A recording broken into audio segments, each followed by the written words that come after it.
Naham Karta Harikarta.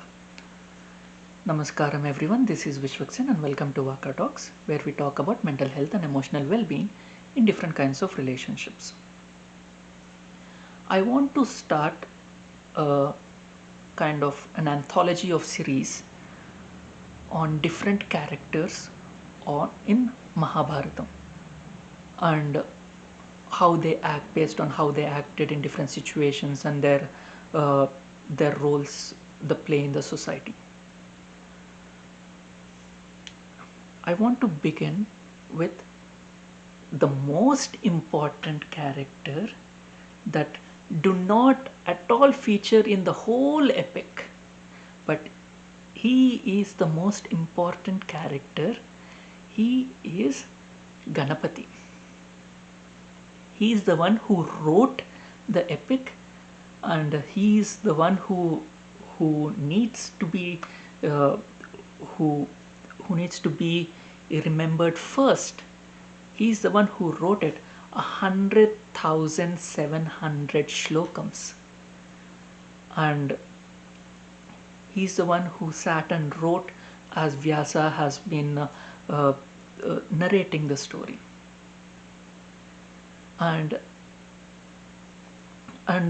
when Vyasa Maharshi, he approached Ganapati to be his scribe, Ganapati put in a condition.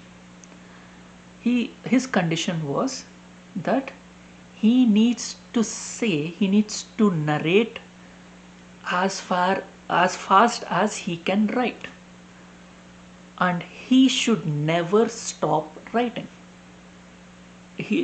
And the moment he stops writing, he will stop writing altogether. And Vyasa agrees to it. And Vyasa puts in his own condition, saying that you should always write only after you have understood the shlokam completely. You cannot just write, you cannot just scribe the words.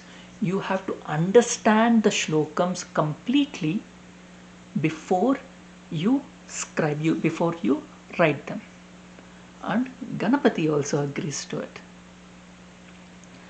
And Ganapati is a very, very fast scribe, and whenever Vyasa wanted to take a small break, he used to say a very complicated shlokam which has a lot of equivocation and it has a lot of hidden details. And when Ganapati was thinking about it, Vyasa took his rest and took his sips of water, and in the meanwhile he composed many other shlokas in his mind. And Ganapati also once in one day when he was writing, and his stencil, it broke, and he had given a commitment, so he breaks his tusk and he continues writing with it. So this is my Ganapati Puja, just remembering Ganapati before delving into the Mahabharatam that he has scribed, he has written. And in here we see that when we commit to a job, it is our responsibility to do it to our fullest. And this constant struggle is, we can say is our life.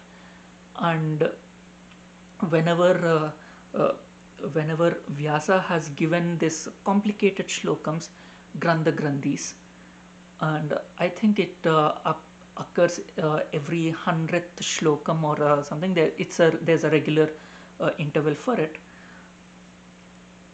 These are the hurdles, these are the difficult situations in our lives, and Ganapati has to take a step back and think about it. So when we face hardships in our lives, we need to calm down. We need to stop things. We need to analyze it properly before taking action. And when we and also uh, Ganapati's rule was he should not be free. He should not be left without anything to do. So in our lives, we are always doing something or the other. And as Vyasa, we when we need some rest, and or when we face some problems, we need rest. We need to take a step back. We need to uh, we need to take a sip of water. So over here, this episode itself teaches us that don't just go on with your life like it is uh, like like it is an imposition. Experience life, because Ganapati was not allowed to write anything without understanding it, and it is a continuous flow, and we need rest every once in a while. So, and we have our troubles that we face, and that is where Vyasa needs to take some rest, and he composes this Grandha Grandhis, the complicated shlokams. So just this episode gives us a huge lesson in experiencing life. Don't just put your head down and go along with the flow. Look around, experience it, do your own thing, and enjoy the life. Understand life, what it gives, what it throws at you, and live the life to your fullest. And also, whenever faced with hurdles, don't just stop there. Take a step back, take some rest, analyze it, and think about it, and proceed after that. Understand it and deal with it and proceed after that. If you like my content, please hit the like button and share your experiences in the comment section below. And please share my videos with people you feel would benefit from my content. And please subscribe to my channel. Thank you. Until we meet again.